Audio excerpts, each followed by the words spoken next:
This is saying since the president Tinubu took over, we have had 7,427 people who have been killed. Hmm. This is a space of 2 years. Hmm. We've had 12,584 people who have been abducted, Hmm. kidnapped. We've had 672 villages sacked by bandits. And we have new terror groups emerging almost every other day. A rice mill in Benue State. I can tell you for free. I mean, you can see the killings in Benue State. Business has been very, very bad.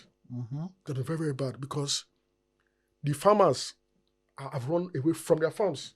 Mm. Rice mill now is closed. It's closed. Benue is meant to be food basket of the nation. They do. If you go to Benue, there's mango, zakibiam, there's yam. Enough. The yam there can feed Nigeria. The rice there can feed Nigeria.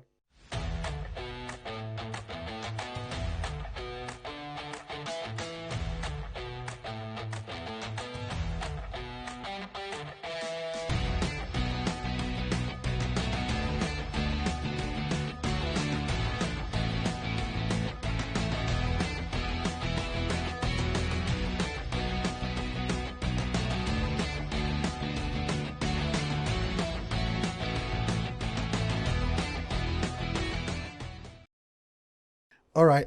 You're welcome to Difficult Conversations. And on today's episode, we're talking to someone who is quite interesting. It's someone I followed for a while. I respect what he does. Even before we started hearing and talking about the Obidient Movement, followed his political views, followed his personal life, and basically he's an interesting person, and it was a lot to get him to be here. A lot of sacrifices were made for him to be here, and I sincerely appreciate the sacrifices. But let's not dabble around too much around that. I'm glad to introduce to you on today's conversation the man, the myth, the legend, and the one and only himself, Mr. Morris Monye. It's glad to have you here. Thank you very much. And there was no sacrifice. I mean, you called. I just tried to fix my time around that schedule. Yeah, that's him being modest. Trust me, it's him being modest. But you're welcome again. Thank you, thank you, thank So, you. basically, to kick off the conversation, I want to start first of all from the just concluded Democracy Day. Yeah. So I was having some conversations with some senior friends and colleagues who are without Nigeria, and one of them asked me in the conversation, "Do you think that your country has democracy? Do you think that the current climate of your country, you can say you have democracy?" That question hit me because before then I've not really given it a thought. I we talk about it, we joke about it, but I had to sit down and ask myself the question because the question was coming from someone who is not in Nigeria. All they do is have information about everything happening in Nigeria. So let's examine that dynamics. Can we really say with the current political climate of Nigeria there is anything like democracy? So thank you. I'm very direct. There's been a stagnation of democracy. Where we ought to be, we've not yet gotten there, and it just has to be something that we thought by this time, given the number of years we've entered democratic rule, that by now would have had a matured democracy, but we've not yet gotten there yet. I mean, you see young people going for protests, they get arrested by the DSS. You cannot tweet or talk about certain things without being unilaterally arrested and all that. So democracy has not yet matured, really. I mean, look at the National Assembly, where it's almost rubber stamp, Mm, really. mm, mm, That's not what democracy should be. There should be democracy is a check and balance. mhm, There should be a check and balance, and we've not really gotten to that stage yet. So for me, it's been very, very disappointing. mm. Um, it's been almost, I think, about 26 years of Democracy. uninterrupted democracy, and you think by now, it would get, when they say when a child is born, before in bone strong, it could take time. Mm-hmm. It's 26 years, our bone never strong. That's interesting. 26-year-old Yeah, child it never strong. is already So an we're just adult. running around a circle, and it's very, very unfortunate. So, I mean, what Peter Obi said is like we're not yet in a democracy. We're not. Yeah, it's very, very unfortunate. You know. That's interesting. Now, you mentioned something which I was going to come to after the current conversation we had. I watched that statement His Excellency Mr. Peter Obi made in that event, where he said that he mentioned two things. If I'm going to paraphrase, he said that our democracy has declined, which means there's a form of retrogression in Yeah. the conversation Yeah. of democracy. And taking that to consideration, and also looking at what you mentioned concerning how it's impossible for people to protest Yes. in a Yes. democratic Yeah. system. Yeah. It's very, very unfortunate. It's been retrogressing. You would think by now we would have stronger institutions. It's not a strong man state, but stronger institutions. I thought by now, everybody respects those institutions. The DSS, our premier security outfits, you get the sense that they answer to just one man, the man at the top. Nigerians don't have any rights. You cannot protest. If you have any um, ulterior view about the government in power, you get caught by them. So it's more like you have to Yeah, agree with them yeah, on yeah, yeah. everything. So that's not the democracy. Look at how we were voting in the last election. What INEC did. That's not democracy. Mm-hmm. That's not democracy. And we've made these complaints. We've had calls for electoral reforms to improve our democracy. And it's like we are troublemakers. Mm. It's like we are troublemakers. The last election was a total disaster, all the way from INEC to the Supreme Court. It was a disaster. That's not what a democracy should be. We should have faith in the judiciary. Mm-hmm. We should have faith. We should have faith in our electoral bodies. Mm-hmm. But you get a sense that, if you're not in a certain clique, in a certain party, you're wasting your time. That's not democracy. By now, 26 years in anybody's life, you're doing something for 26 years. By now, you should have improved. Mm-hmm. Look at other countries like Ghana, our neighbors. Mm-hmm. They did their own election. You see how free and fair it was. Mm-hmm. Nobody went to court. It was very simple. So, Nigeria, I pray we get there. I pray. I can only pray. There's not much. It's only prayer I'll be praying. Really. Okay, now coming to that point about going to court, it's quite interesting because it's more like we have the different arms of government are not functioning. Like you mentioned earlier, we have a rubber stamp Senate. Yes. Because I've literally not seen the Senate since their inception have any reason to question any of the policies, any of the budgets that submitted to them. In fact, we've had scenarios where we've seen that they even they added their own to the budget in trying to. So it's more like we are in a case of chaos. If you look at it, we have a political chaos in the system of Nigeria. So it's, for me, it's the legislature, which is the Senate and the House of Reps, they've become a pyramid towards the executives. When President Tinubu comes to the House of Assembly, anytime he comes, they're singing on your mandate. It doesn't make sense. And when you talk to say, this person is a confucianist, is making noise, it doesn't make sense. Okay, so when you're singing his theme song, how are you going to checkmate the budget he submits to you? How will you checkmate it? You cannot. Because it's like, on your mandate we stand, anything you say is what? Is law. And it's also part of the issue when we're choosing a Senate president, we're choosing a House of Reps, a speaker. Yeah. The executives have a hand in who becomes speaker, who becomes Senate president. It's not meant to be so. It's meant to be completely independent. Let the people choose who they want as speaker or Senate president. So It's been on since the days of Obasanjo, but now it's much, much, much brazen, you know, this time, and you have to kiss the ring before you can get anything in that house. So for me, as I said, democracy it has gone backwards. We are on reverse. We're going backwards. I hope we don't crash the car. That something stops that car from crashing because we are decelerating very, very quick. And as I said, it's only God that will save us because I don't know what will stop that rot.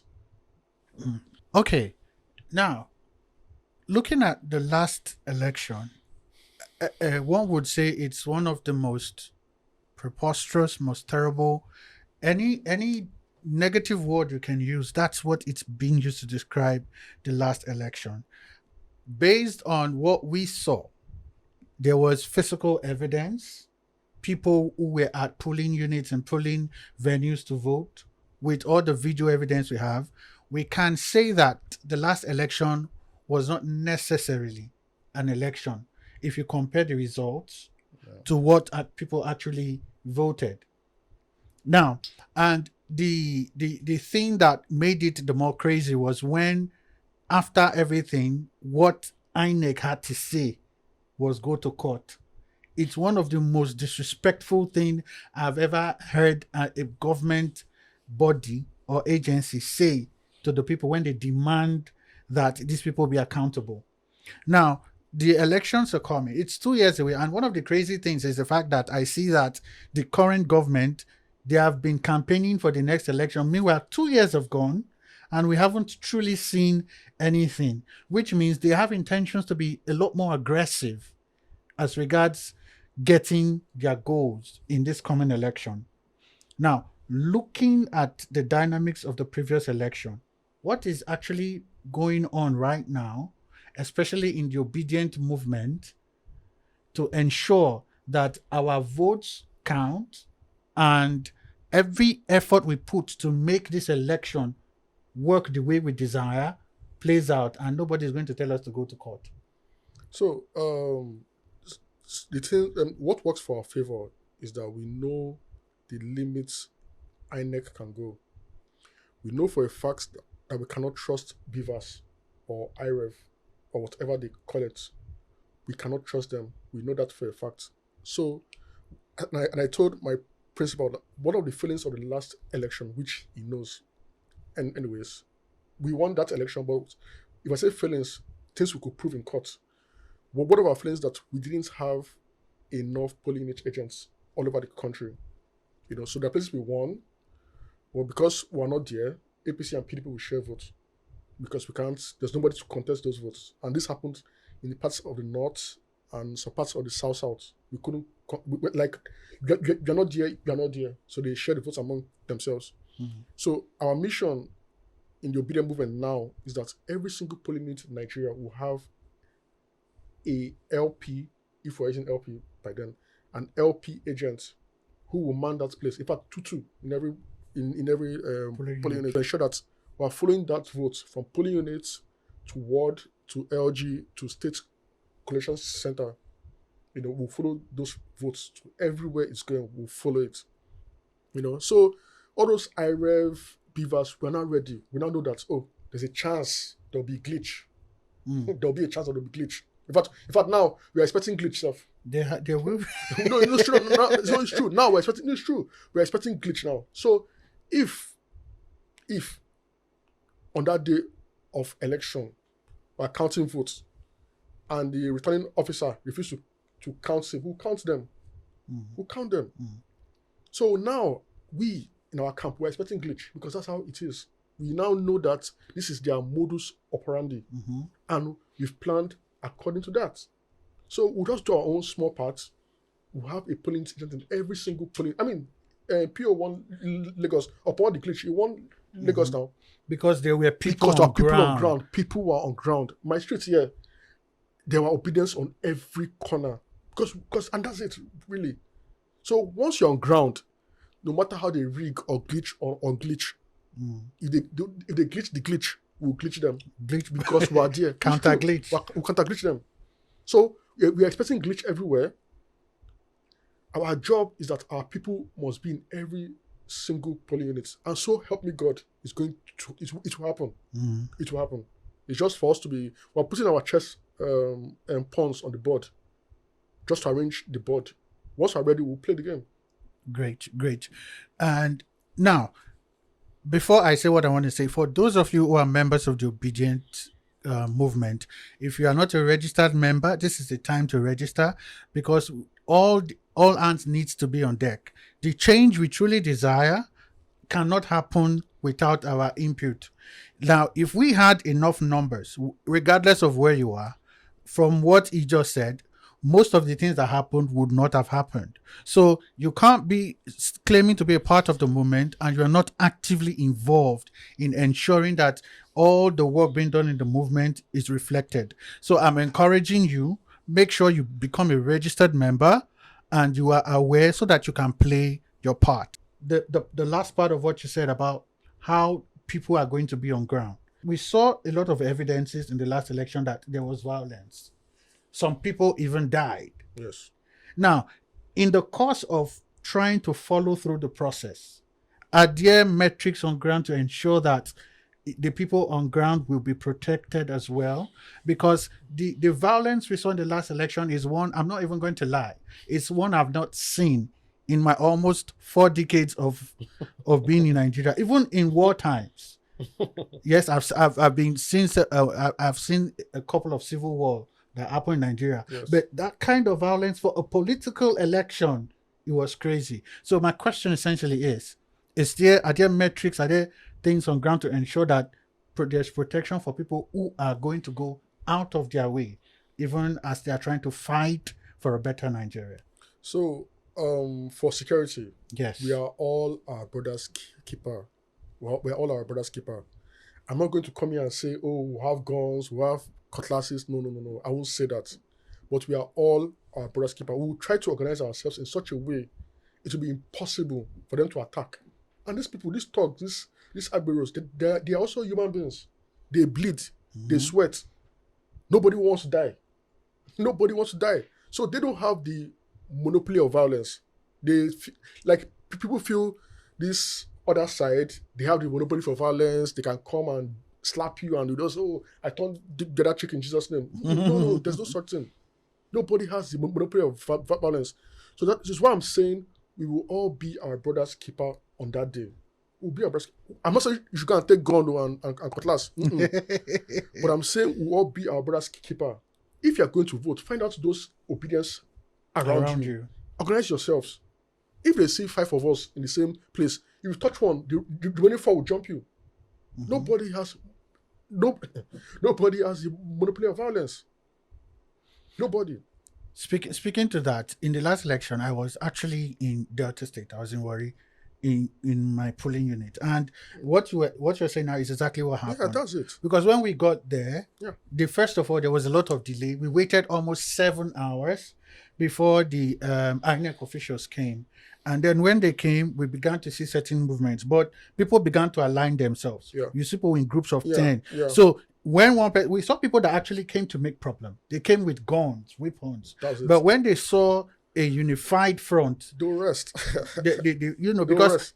All they know is what they have. They are not sure of what you have with exactly. you and on you. Exactly. So nobody has the monopoly of violence. We say, oh, the thugs they are superhuman.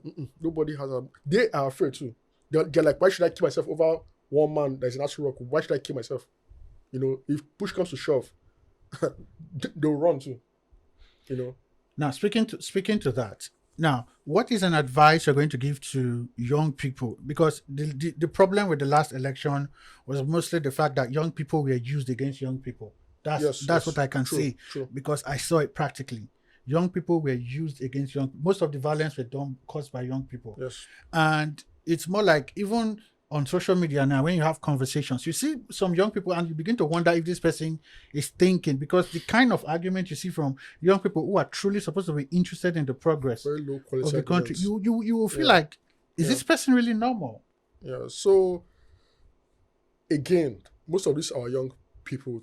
They don't know that life can be better. So they're mostly low quality people who don't know a life can be better. So when you give them 20K, 30K, they're very okay to cause problems. So my advice to them: look, if every election you are used as a thug or a troublemaker, the next 4 years you come and do it. Before you know, life has passed you by. Life has passed you by. And trust me, the guys at the top, they will not pay you millions to cause trouble. They will not. They will not. So I believe in an equal society where everybody, the son of a nobody, can be son of a can be somebody in future. That's what I feel. So as a young person, there are many opportunities for you. You can go to university, you can have vocational schools, you can get SME loans to do business. I am a trader. I'm a businessman. The kind of knowledge I have in business now, sometimes I wish I didn't even go to school because I've spent, like, the time I was spending in school, 5 years in engineering. If I use that time in business, I'd have made so much money. I'd have been a billionaire now. I'd have been a massive billionaire. So there's business schools. There's you can do an SME. Government can loan you this money. Our government will not loan you money. Don't give you shishi. The money is for themselves. They use the money, 39 billion, to renovate ICC. They will not give you. They will not. But we want a system where every young person in this country, we can say, oh, you have this business idea, we'll give you money to do it. But most people are not visionary enough to think that way. It's just, let me chop 100K, 30K, and that's it. There are opportunities for young people, but most don't see it because, if Lomo can hammer say talk, my tongue self go rich. And no, it's not so. Okay. From what I've heard, I want to believe that there's a necessity to do a certain level of awareness. Yes. I want to believe there's a depth of ignorance amongst young people, Yes. especially with this mantra that's, what do you call it now? School not help anybody. There's also that mantra. Sorry, let me use my state, Delta State, as an example. We have youths in the states.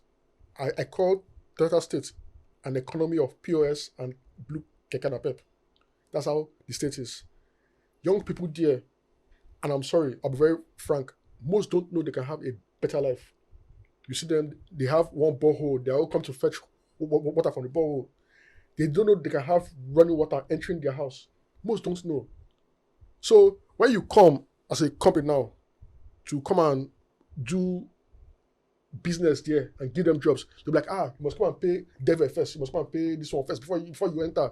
They're not seeing the bigger picture that once this company comes, they will not employ from heaven. It's from there they will employ from. So young people, is that vision. They can't really see it. And sorry, Dev means their local tax. So for them, once you pay that one, they're okay. And it lasts for 1 week, 2 weeks, because they share among themselves. 2 weeks, So they don't see it that way. It's for them, it's no, we must chop no. And that's not how it is. So, and of course, most companies get frustrated and run away. True. We will not pay the money, and they go away. The youths have lost that job. Sometimes you want to fix road for them. They say, no, you must pay before you fix road for us. I'll say, okay, I'll fix. I'll go away. So it's has to do with the psychic of the youths. That look, forgo all these short-term rewards. There's a higher, larger delayed gratification. Delayed gratification. So we need to teach our youths that no, there's delayed gratification. Okay. Now, coming to the Obidient Movement. Now, we're gearing towards the coming elections. I know a lot of plans are going on in the background. A lot of things are being put in place.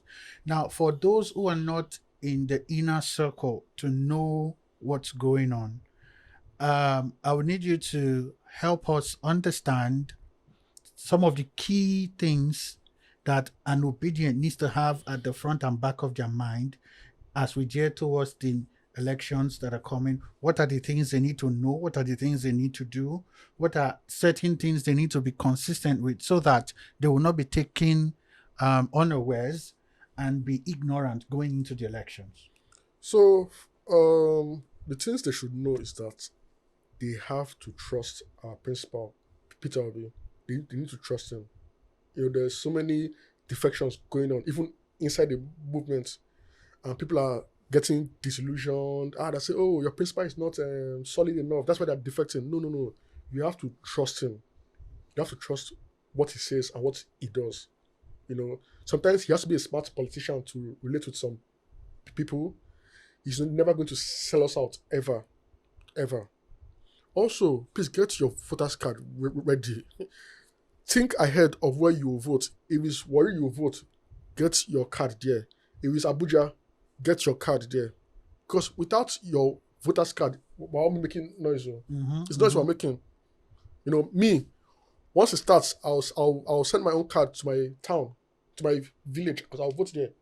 So once that time comes, we need to face that voters card registration. Is our power. Coming to tweet will not make us win. It's your voters card that will make us win. You will enter out through rock through your voters card. It's not through tweeting. Exactly. So that's it. Really. Okay, this is just a side though. I feel like Nigeria should have gotten to that point where we don't have to be traveling to any place to vote, Well, because the world has evolved. yes. Since we have a voters card, there was a time someone was suggesting that they should make the voters card like ATM cards, where you just put it in, it reads, to bring out your, and you cast your bring vote. out your information. And it's not like we do not have the capacity. Look at how much the budget for each election. Billions of nairas, Hundreds of billions of naira. are you seeing it?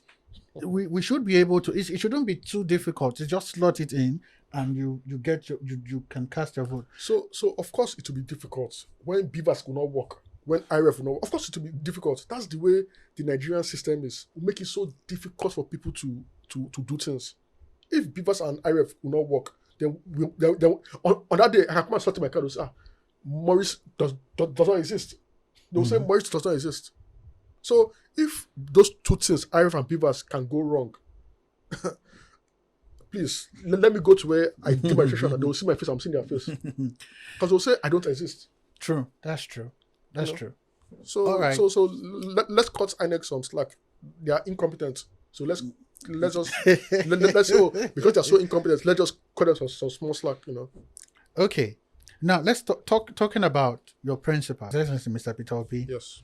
Now, one of the core things that people talked about in the previous election, I heard and I read a lot of people say that is too soft.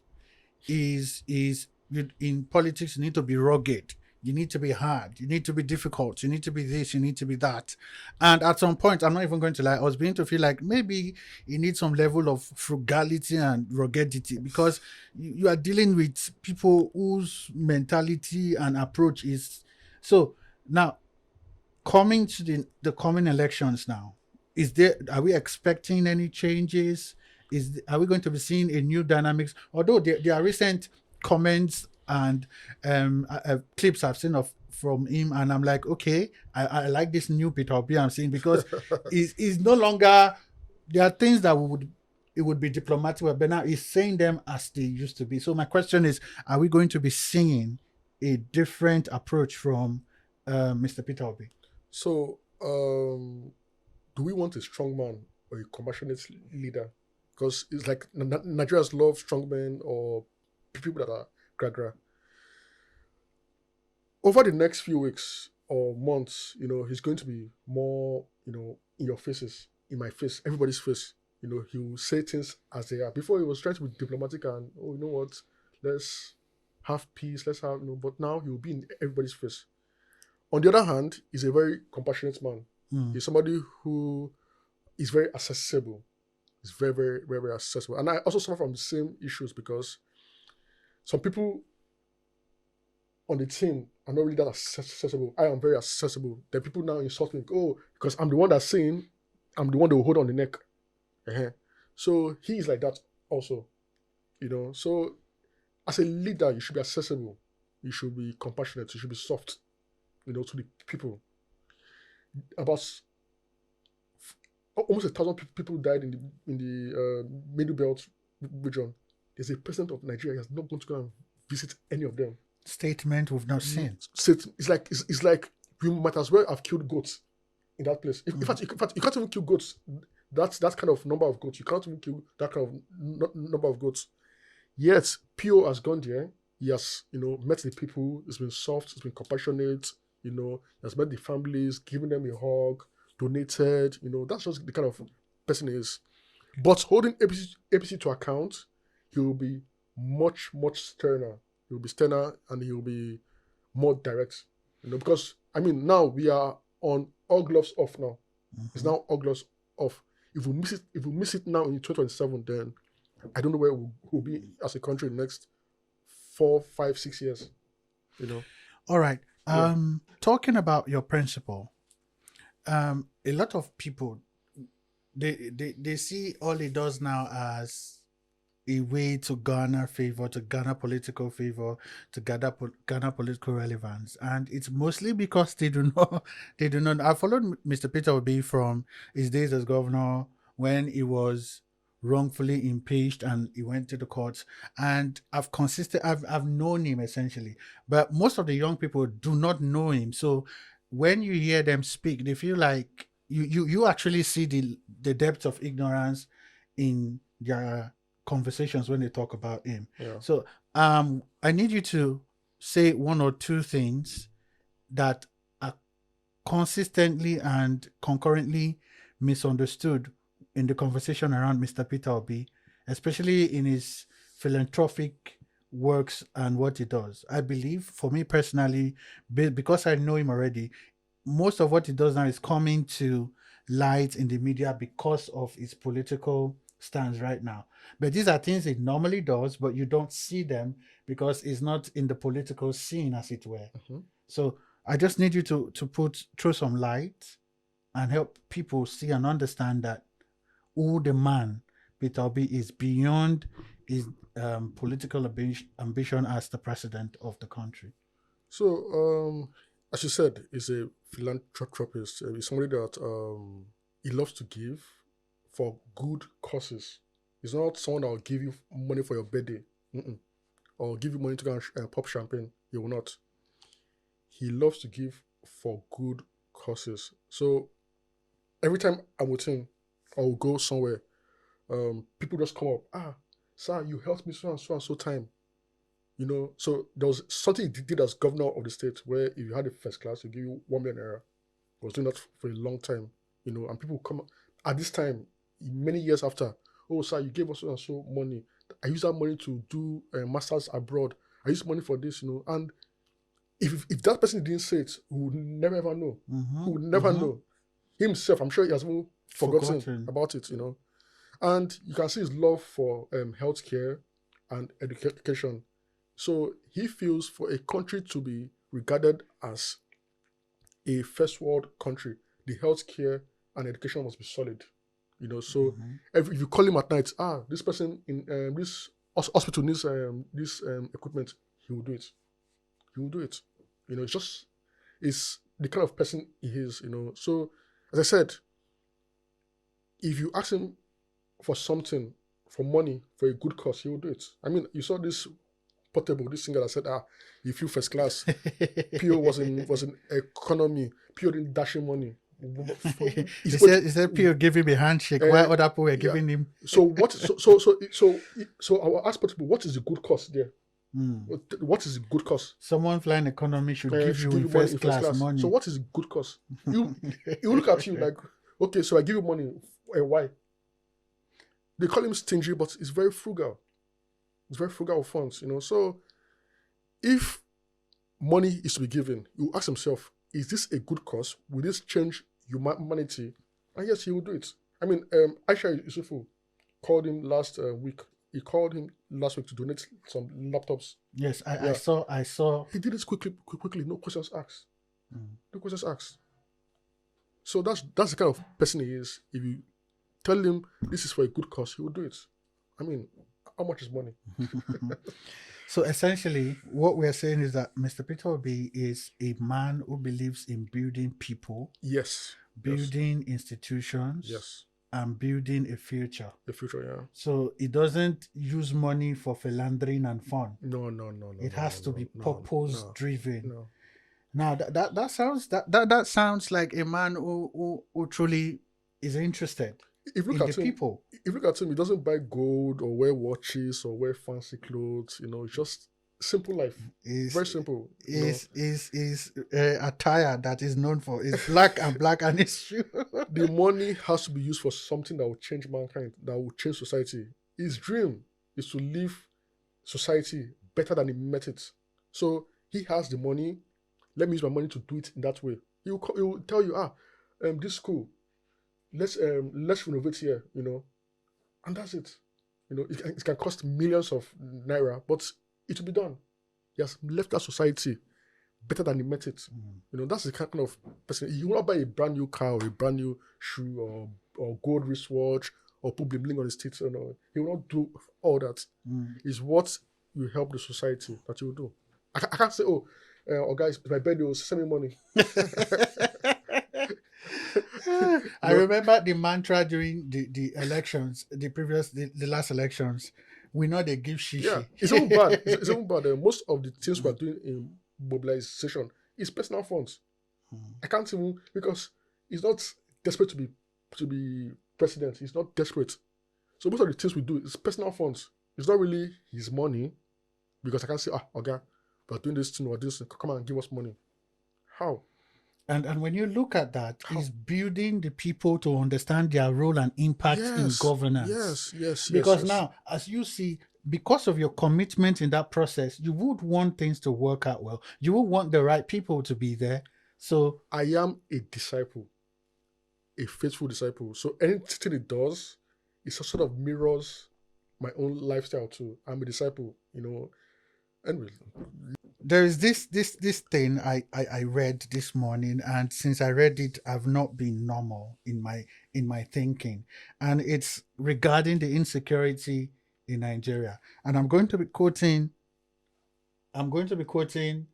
data here. Although in the last election they said your principal was quoting data, whether or not statistics will be sure. you should quote. But as it is now, everybody is looking for statistics. The same statistics they said they didn't want. So let's play with statistics now, right? Yeah.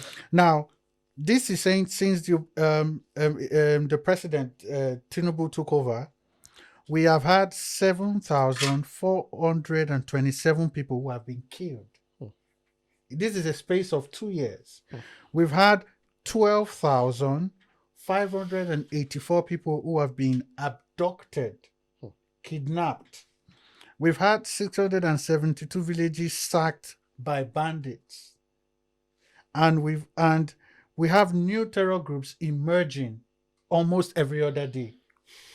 Now, like I said, reading this alone had me mentally shaking, because it now looks like human life is valueless. The numbers, we're calling it now, and it sounds like just numbers, but when you put it in perspective and see that these are human beings, we're talking about. Yeah, that's where we are now. Now, looking at the situation happening between Israel and Iran now, in all they have done, they've not destroyed up to 200 lives. Up to 200 people have not died in all the missiles and everything. Yet we're talking about a country where 7,472 people have been killed in a space of 2 years. It's so unfortunate. It's so unfortunate, And I always say, you can't even kill 7,000 chickens in 2 years. Like, if you kill 7,000 chickens, they will know something happened there.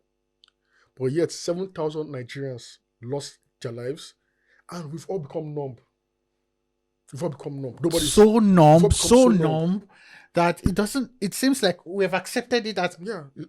And you see all the people that have been displaced.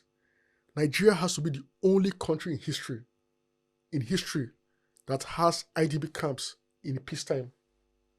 I can't remember any country in peacetime that has IDP camps. IDP camps should not be existing in Nigeria.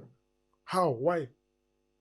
They should not be existing in Nigeria. So when I see all these things, I'm like, even Israel that are shooting missiles, or Iran don't have IDP camps. They don't. It's Eritrea, Somalia, all these people that know that they've had war for a long time. Not Nigeria. So when PO is saying it's going to go and see IDP camps to go and visit them, they get angry. Why are you exposing us? But it is what it is. I mean, it was going to Benue State to go and visit IDP. The governor blocked it. That is coming I don't know what he said. I really don't care. But having an IDP camp in peacetime is an anomaly. Is a big one, and nobody's saying anything about it. We're just it's normal. How? So something has to give. Something has to give. We've spoken. We'll keep on speaking. Something has to give. Nigerians need to understand the crisis that they are facing. We are in Lagos. We feel, we're in Lagos. We're enjoying ourselves. We're in Abuja. We're enjoying ourselves. We're in PH. We're enjoying ourselves. But the country is like it's like a big ship. You're on the top floor, upper class. The ship is sinking under. You think, because you're in upper class, you're enjoying yourself. Very soon, once that ship sink, if you don't get a lifeboat and jump, you will sink with the ship.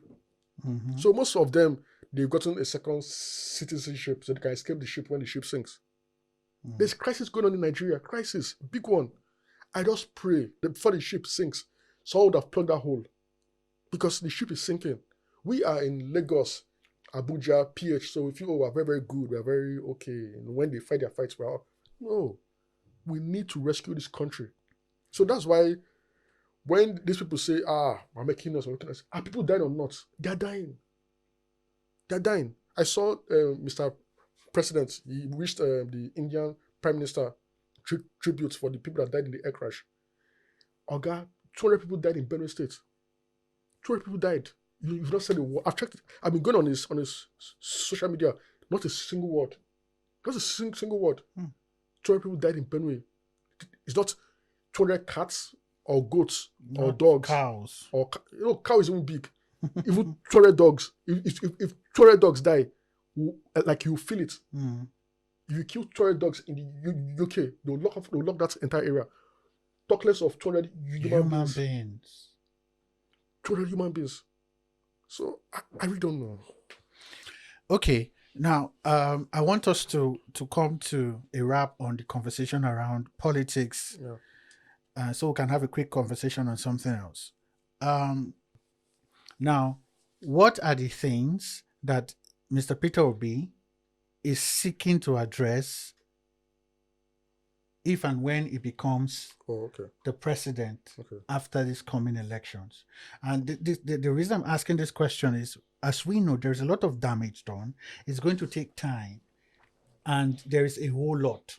And it's typical of every Nigerian to expect their leaders to be a magician, especially someone who they hold, because the way they hold Mr. Peter Obi accountable is they don't hold their current leaders like that. There's at times that I've had people who ask me, my colleagues from without Nigeria ask me, like, is this man the president? Because the way they hold him accountable, right? So I'm trying to look at that dynamics when things eventually play out. Yeah, so if you followed Mr. Peter Obi for at least 2-3 years, it's very easy expo, very easy.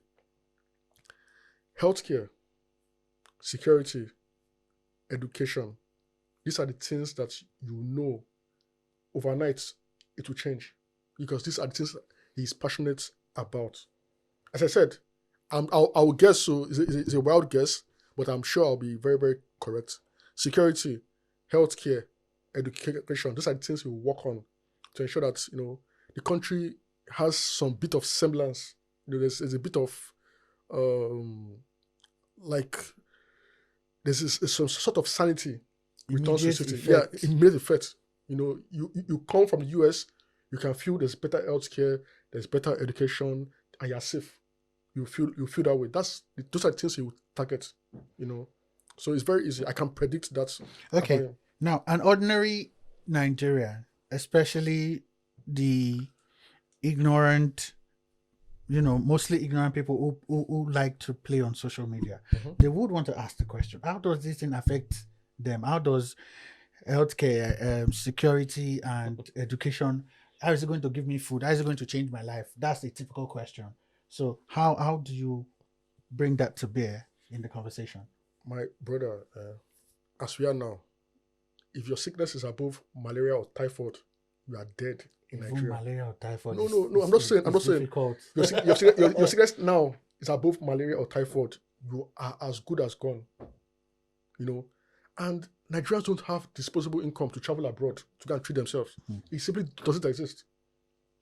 So when you have good health care, of course there will be health insurance and all that to make it for the masses. If you have good health care, you can, with health insurance, you can save yourself when you're sick. A sick, unhealthy nation cannot be a productive nation. That's right. Impossible. That's right. Someone, like, if you check my phone, all the DMs I get are, oh, I need help, I'm sick, this one happened, and you can help only those you can help. Mm-hmm. For insecurity, I own a rice mill in Benue State. I can tell you for free. I mean, you can see the killings in Benue State. Business has been very, very bad. Mm-hmm. It's been very, very bad because the farmers have run away from their farms. Mm-hmm. Rice mill now is closed. It's closed. Benue is meant to be food basket of the nation. They do. If you go to Benue, there's mango, zakibiam, there's yam. Enough. The yam there can feed Nigeria. It can feed Nigeria. The rice there can feed Nigeria. The rice paddy there is one of the best in Nigeria. Even Lagos, we have lake rice.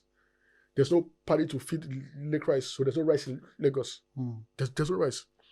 So when we can solve insecurity in a place like Benue State, food for you and I in Lagos will be cheaper. Mm-hmm. Because all the food from there, they send it to Lagos, Abuja, all these are big cities. Yes. So now, with all this insecurity, you see, cost of food will go up. Because we don't plant anything in Lagos or Abuja. We don't plant anything there. It's from Benue mostly as food basket of the nation. So when you say, oh, I'm Lagos, concern me, concern me, it will concern you when food price starts going up now. It will concern you. All the yam in Nigeria costs me anywhere. It's from Zakibiam. Most of the rice, about half of the rice in Nigeria is from Benue State. Costs me anywhere. So when they say no concern me, it will concern you. Don't Eventually. worry. It will concern you. And education.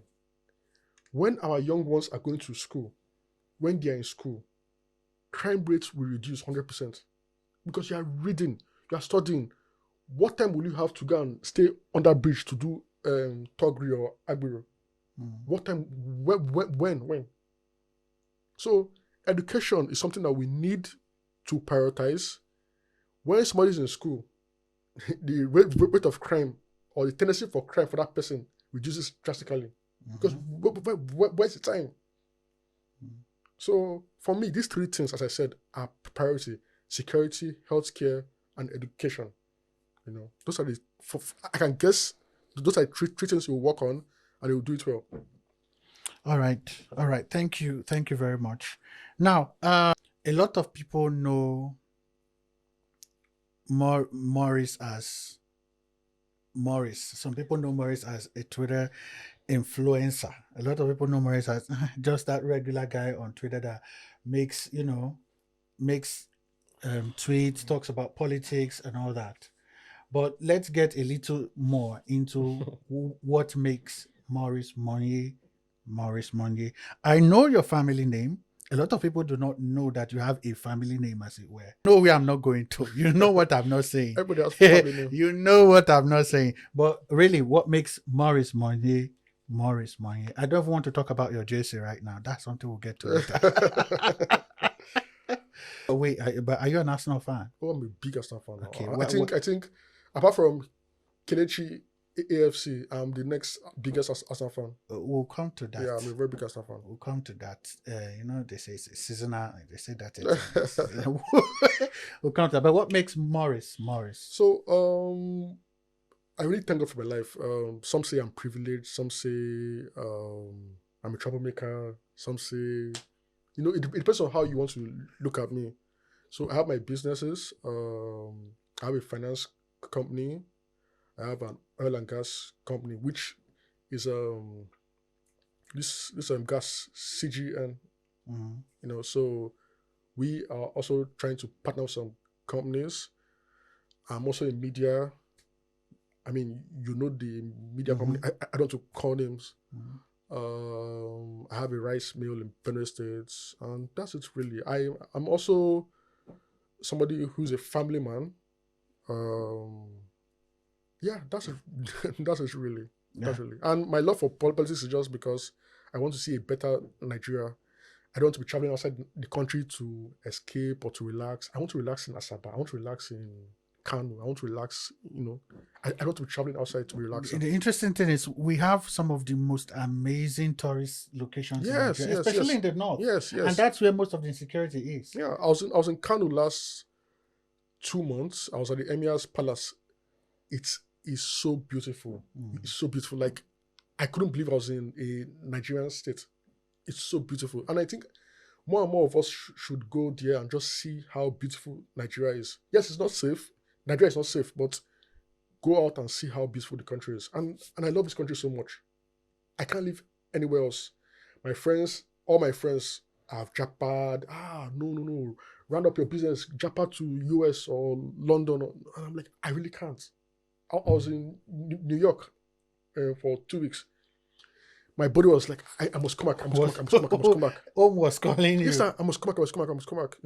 So I was trying to even enjoy New York so that I can stay and forget about Nigeria and do my Obidient Movement from New York. But I really can't. I really can't.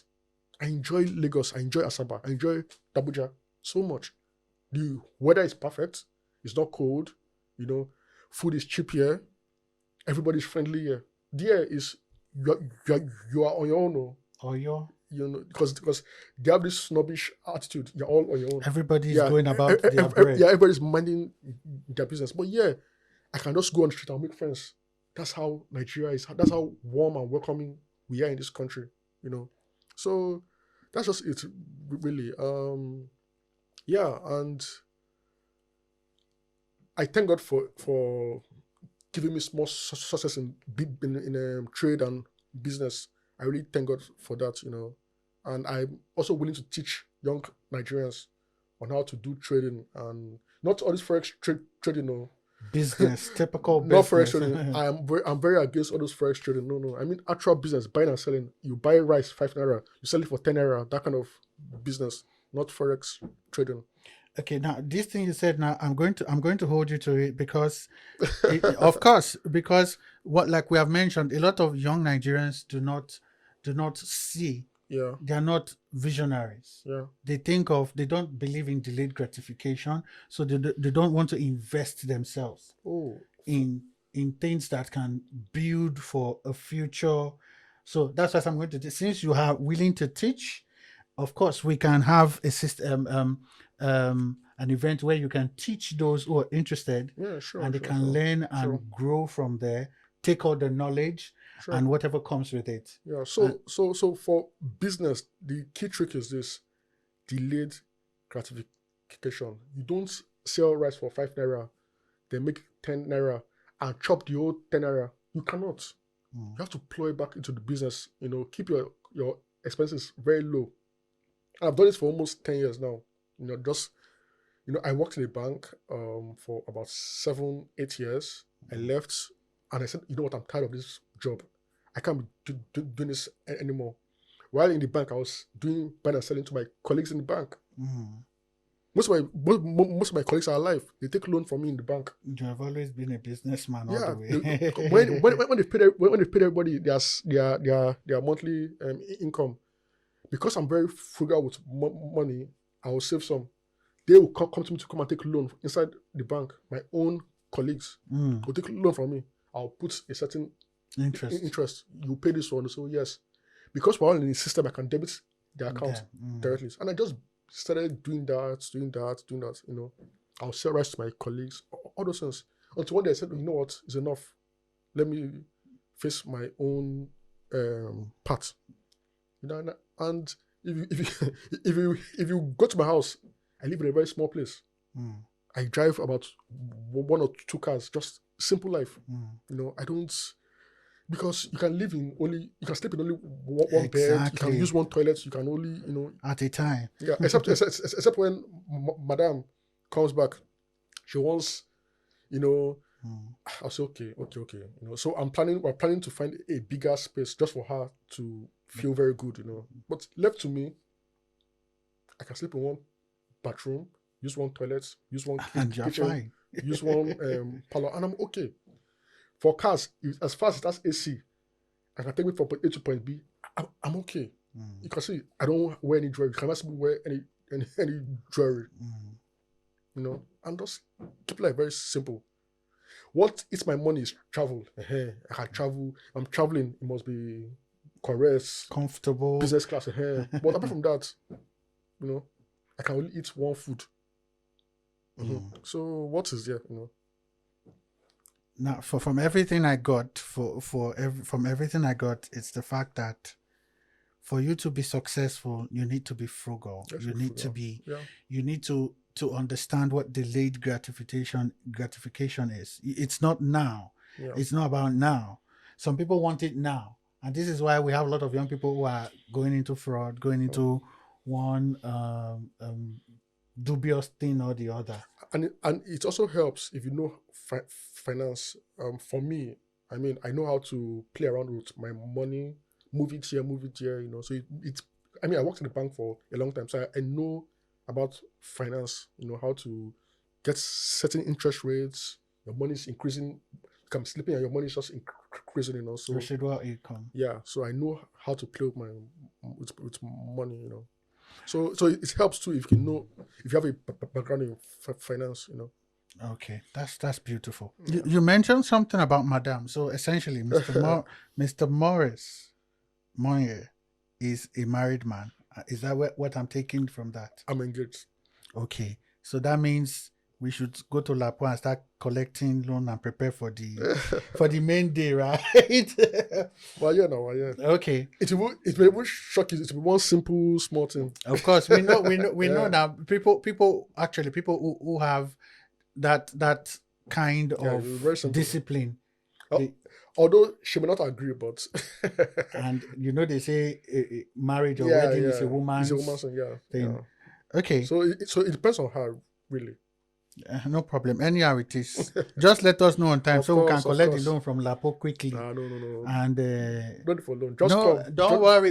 We want to come and scatter everywhere. No, just we come, want to do it like the last set of celebrity weddings we saw. Yeah. But moving away from that, let's go a little bit light. Yeah. So I'm trying to be nice and modest, but I will still say it as it's coming.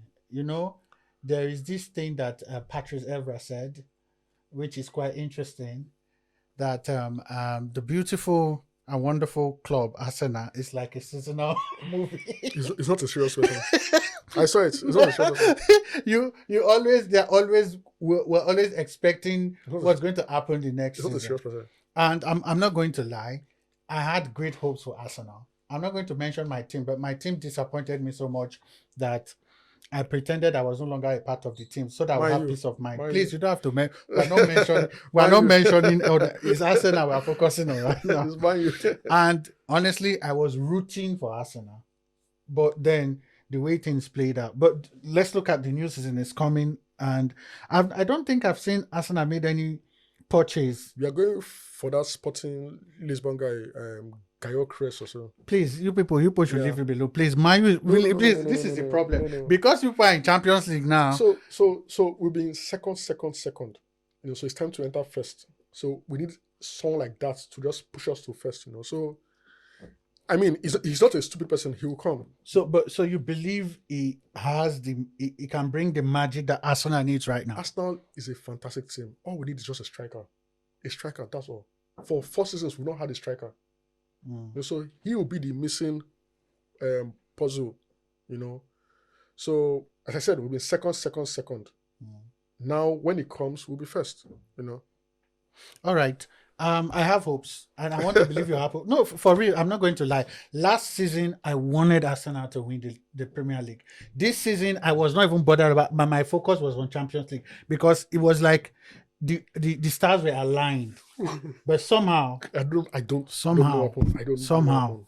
Right? And I know that Arteta is consistent. It's work. I don't know. People are talking bad about him. But second. But he has been doing his best. I'm not going to lie. I don't think just anybody can come to us and make any changes.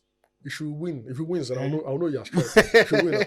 Let him win. When he wins, I'll know people you're should strike. not do like man. You saw how they have been changing and changing. Now they went to bring this one that took us since it came in the league. I don't think we won up to 5 games. No, but what is hard in signing striker? Using harvest as striker. It won't work now. What is there in signing a striker?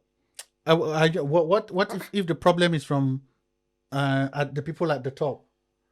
I mean, Arsenal has money. Just sign one striker and you're good. I'm sure if you sign one good striker, it's good. You know, I can depend on harvest. Maybe they are considering the money they spent on. They sell him and get a new striker. Chances are, if they sell him, they will not get the value. But anyways, I'm going to be honest. I have hopes for Arsenal this new season. I really want Arsenal to at this point. I'm at that point where I want Arsenal because there's a way a child will try and try. It's true. This child deserves this. Second. You get.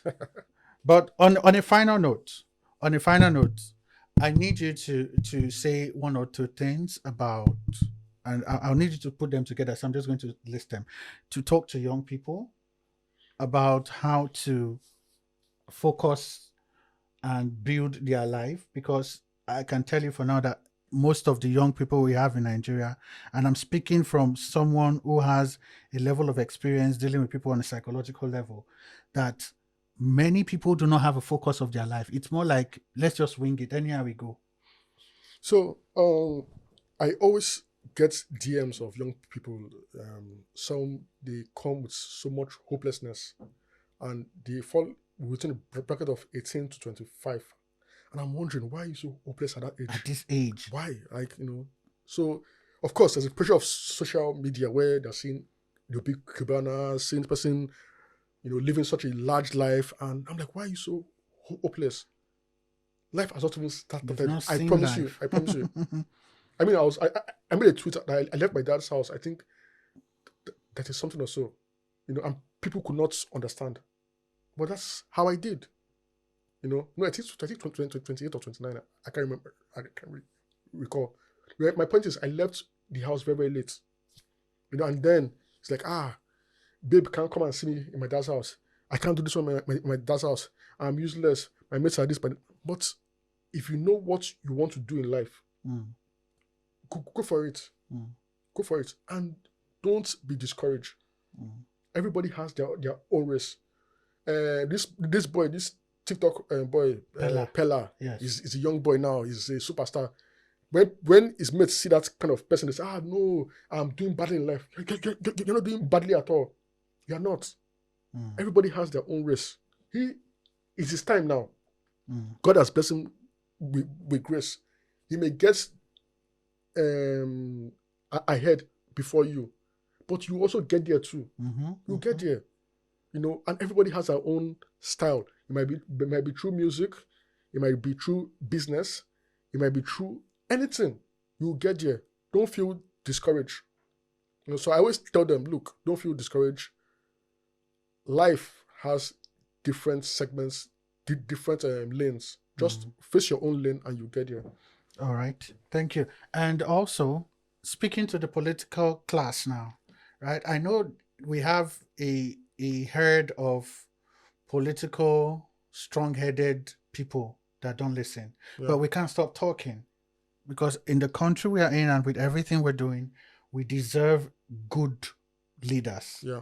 So I need you to speak emphatically to our leaders and let them get a taste of what the young people are dealing with and how they can do better for the young people in this beautiful country of Nigeria. So please, leaders of our country, we are begging you.